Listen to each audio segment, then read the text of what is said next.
All right, let's hit some questions. This one's from Zirkton. Meditation is not feeling self-validating lately. There is contraction and worry. It does feel totally obvious that going into those fully without resistance is important and necessary. And as always, it will change. So that's exactly right. Yeah. Sometimes when you're meditating, especially for prolonged periods of meditation, something will come up. Some vasana, some emotional material will come up, and it'll keep coming up. It could be days, could even be weeks, maybe even longer. Often it's, if it's an emotional kind of experience, often it is sort of grief, sadness, tears, and it's perfectly okay. Perfectly okay. Certainly you don't want to fight it. And if you're using a specific technique for meditation and the emotional experience is overriding the technique, I would generally say just go with the emotional experience. It's fine. Maybe you do one round where you just let that emotional experience outflow, then take a break, come back, sit again, and maybe your whatever technique you're using for meditation will kind of work a little bit better. Not that this isn't working when you're feeling the emotion, but you may have that kind of meditative experience that you're used to. But it can take some time for these things to move through. It's not uncommon, and whatever you're experiencing is the right experience. So I think that Zirkton is approaching that very wisely. This one's from, excuse me, man, I don't know how to say that. Larold. Do you think it's problematic to conceptualize meditation as running a debugging program? No. I mean, it doesn't really matter how you conceptualize meditation. Just when you're actually meditating, don't be conceptualizing. But if you refer to it that way, or if you just kind of casually think about meditation as this or that type of process, it's fine. But that's not meditation, right? The conceptual tag you give to meditation or the label itself isn't meditation, and so it doesn't actually affect or harm the meditative process necessarily. Now, if you're sitting there contemplating that while you're meditating, or you're imagining debugging a computer or something, then that may not be quite as focused of a meditative practice as it would be if you were not sort of involved in that conceptualization. So I just want to be clear about that. Okay, good question. This one is from Norfolk Yeti. Kind of a cool name. Meditate like you have nothing to gain, and its point is revealed in subtleties that the mind can't understand. Yeah, exactly. Yeah. This next one is from Chris de la Plante. When you are awake, can you know if someone else is awake, and how? Yes, they glow. They have this like bright aura, glowing pink, purple, depending on how enlightened they are. I would say generally yes. Generally yes. If I'm walking in a crowd of people and I walk past 100 people, it's not like I can pick out the two that have had an awakening or something. But interacting with somebody, especially if they're talking about their direct experience, their immediate experience, their spiritual experience, usually I can pick it up pretty quickly. And if they talk specifically about an event that they aren't sure whether that was awakening or not, usually I can ferret that out pretty quickly. Sometimes I'll bump into people who are very awake, like deeply realized people, and it's pretty obvious, actually. They're extremely present, and I can feel it. I can see it across the room. I probably overlook it sometimes, but I definitely notice it. There was a event that happened 4 years ago or something. I was with a handful of people at Disneyland, actually, and we were all standing in line, and we were in a room where the queue for the ride was in this very large room, and I think there were probably 120 people in there or so. It was a good sized room with a lot of people, and the line was winding back and forth across this large room. And I was with a handful of people, and these are awake people I was with, actually. So just for fun, I noticed this person right away across the room, and just for fun, I turned to the people I was with and I said, there's someone in this room that's far more present than almost anyone else in the room, as far as I can tell. And I said, can you tell who it is? And every single one of them picked her out very quickly. So there you go. She was a mom with a family. She had like a few kids. I think her kids were like, I don't know, younger than teenage years. And I think there was, like looked like a father there and maybe some cousins or something. It was like a good size group of people, but she was so obviously present. It was cool. Yeah. Okay. This one's from Vida Phoenix. My mind got butthurt when I saw that the nothingness fixation was still a subtle self-sense, especially since identifying with nothingness versus self was blissful. Yeah, this is really good though. It's really good to see this because, as I've mentioned in videos, some people really just can't see it for whatever reason. Maybe they will at some point, but it can be surprising how fixating that is to identify as nothingness, awareness, as no self, right, and so forth. So when we talk about no self, I don't mean you have an identity of no self. I mean the identity structure itself has dissolved or collapsed or disappeared or been seen through or whatever. That's a very different thing than considering yourself to have no self. That doesn't even make sense from the standpoint of no self-realization. So this could sound subtle or it could sound like semantics, but it's not. So yeah, it's really good that you saw that. And when you see it, and the fact that you can see it is really important because that means you can actually detect that subtle self-sense there, right? Which is great. If you can detect it, you're good. Just keep looking into that, however that happens for you. It will settle out. I'll read a little bit more of the question because it's kind of long. That subtle yet still mind-identified self-sense was preventing full immersion into the senses. Exactly. So you can have non-dual realization, but you can tell there's something still trying to filter, holding back. It's still, essentially what it's really doing is pulling attention into the mind, which will make you feel distant, numb, to some degree, yeah. You'll notice the difference between that and the clear non-dual appearances that don't have anything to do with you or anyone else, or they're not here, they're not there, they're not absent, just very, very clear.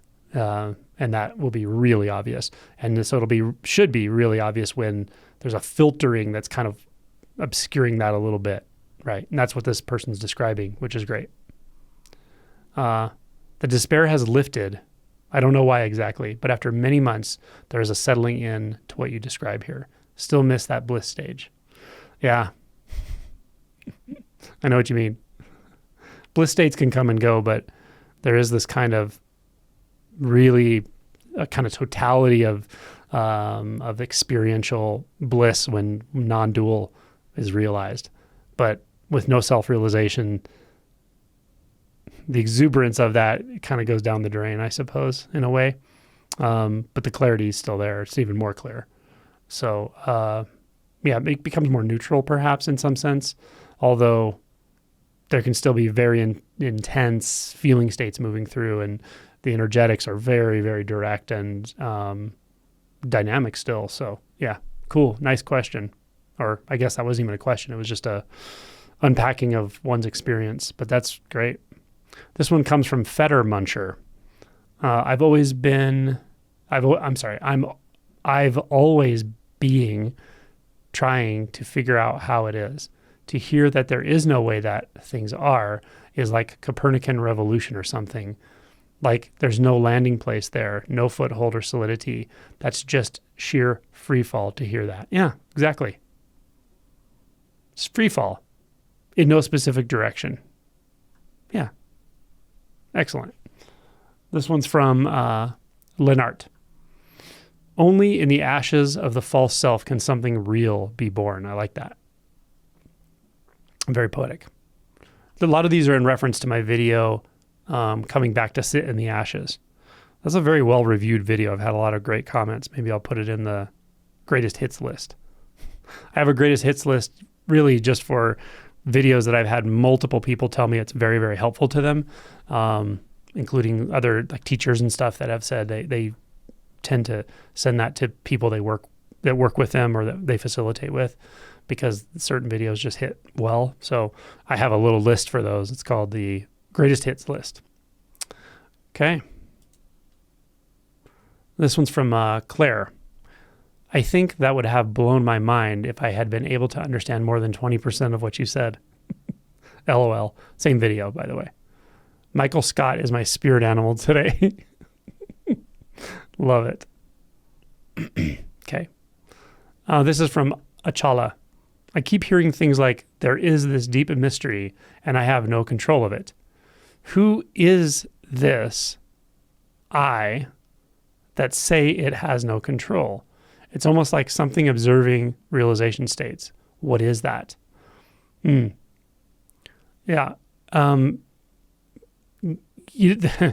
question is good if it's interesting to you. It sounds like it is. It's a really good inquiry question. It's a good inquiry direction. It's a good inquiry stem for you if it feels that juicy to you. I'm not going to give you some answer for it.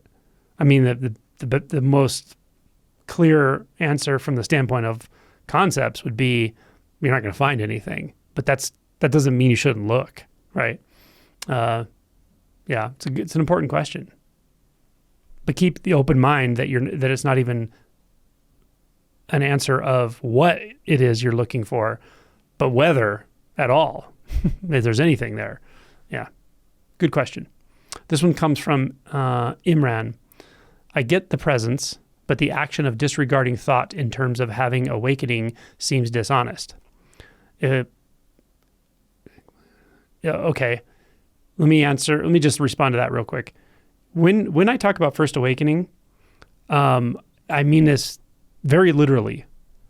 You will have to go through certain barriers. And all the barriers are these strongholds that the mind has around a certain paradigm of experiencing reality. One will be a fear barrier, right? One will be a conceptual, several are conceptual barriers in a way, but one of the conceptual barriers will be about your own practice. You'll be holding on to practice in some contemplative way, in some subtle way as the letting go is happening. And this is why I say let go. Just let go of all of it. Let go of your enlightenment, let go of your ideas about awakening, let go of your idea about non-duality, everything Angelo's ever said, any realization you think you've had, everything, just let it go. Let all of it go, because it's all just a bunch of damn thoughts right now. Yeah, that's what I mean. And so I don't know if that's what you're talking about, but disregarding thought in terms of awakening, a thought about awakening is no more real, has no more truth value. It's no more or less important than a thought about a unicorn. That's the point of thought, right? Awakening has nothing to do with thought. So that's really important that I get that across. The second sentence says, if awakening is meant to be a complete understanding of all things, yeah, I really don't think I've said anything like that. If I have, let me know where I said it so I can erase it. Awakening isn't about a complete understanding of all things. It's not about being omniscient. It's not about understanding. We mention we, meaning myself and other sort of non-dual facilitators and so forth. We often say it's rather a mystery, actually. It's about unknowing. It's about unbinding from concepts. So it's not about understanding all things. Just to be clear. Yeah. So then the rest of the question is based on that assumption, which is not what I would say. And then a big, long explanation of what they're getting at. Yeah, I think those 2 points I made from the beginning of the question are what really matter there. This one's from Saxon Shore. The price of wisdom is everything. Before that, you get everything. I love it. Yeah. Or I might say the price of wisdom is the cost. The cost is every illusion. But the inheritance is everything that's not an illusion. This is from John Colley. When you said there is no way that things are, there was immediately a fear and a feeling like, oh, fuck, I've been avoiding that. And then, yes, but I need to go there. The fear turned into more of a wonder and curiosity. Oh, good. Again, from that same video. This is also from Imran. I wish I knew what a self even was. Is it a subject or is it an object? Is it the subject-object experience? Is it embarrassment? Is it joy? Is it the sensation of being a body? So the way you're asking these questions is great. The methodology Buddha often used, at least in the way the Pali Canon is laid out, is to actually he would encourage people to look in all these places. He would say, look into your, I'm just paraphrasing right now, but he said this with a lot of things. Look into the sensations. Is there a self there? Look into the sound. Is there a self there? Look into thought. Is there a self there? Look into suffering. Is there a self there? Look at these things. So when you ask the question, I wish I knew, well, I don't want you to know intellectually. I don't want you to have a mental answer to these questions. I want you to go look and see, right? Can you find even like the subject-object experience? Can you find it? And if you find it, do you find a self there, right? That's a really, really good way to approach inquiry if you're interested. And you can do it with one particular object of inquiry, like thoughts. Or you can do it with the sense of a subject, the sense of an I, right? That's maybe the final one, actually. But you can do it with anything, a visual object that looks like it's across the room. Is there a sense of self there? Do you see it? Do you feel it? What is it like? Is it a word? Is it a thought? Is it a sensation? Right? These are great questions, but don't try to answer them intellectually. Really go after them experientially. Cool. This one's from Freddie Fairhair. Powerful talk. When you in the end said, come back and sit in the ashes, I said out loud, what the fuck? But in a holy shit kind of way, followed by a long wow. What a beautiful analogy for something I haven't fully realized, but that the intuition can be deeply resonated with. Good. I remember many, many years ago reading some of these sort of advanced Buddhist doctrines, advanced meaning things that were obscure at that time to me, like the Heart Sutra. I knew there was something there. I could feel it, but I didn't really get it. But I knew there was something there. Similar to like Tozan's ranks, which that was the 5th Tozan's rank, coming back to sit in the ashes. So yeah, a lot of the sutras and so forth. I knew there was something there. Even the Tao Te Ching, when I was like 18 or 19, I remember reading that. Just like, I don't get this. It's like the words don't make sense. They don't work. Like there's no logic to this, and yet I knew there was something there. So this is good. This one's from R. Besaramian. Shit, sorry. Can't tell where the first and last name splits there. This says, whoa, when I first started listening to this, I thought I was being given a cherry to put on top of what I thought was my nearly completed ice cream sundae. Then I get a bit confused and thought, oh no, this is just another breadcrumb. The gingerbread house is still out of sight. Later on, your words hit me right between the eyes, like the captive bolt gun in No Country for Old Men. Oh, damn. Now, I don't know what, but there's a gnawing inside that sounds like nothing being my way, any way at all. Oh, I like that. It's a great comment. That's the comment of the day. I think we'll close there. Again, that's from the video, Coming Back to Sit in the Ashes. Thanks for all your comments, questions, and I really try to get to a lot of them. I read the vast majority, if not all of them. Don't always answer them. Sometimes I answer them by typing. Sometimes I answer them on these videos. So I do appreciate it. And thanks everyone for your efforts to awaken, for your commitment and willingness to be uncomfortable, because that's what it requires.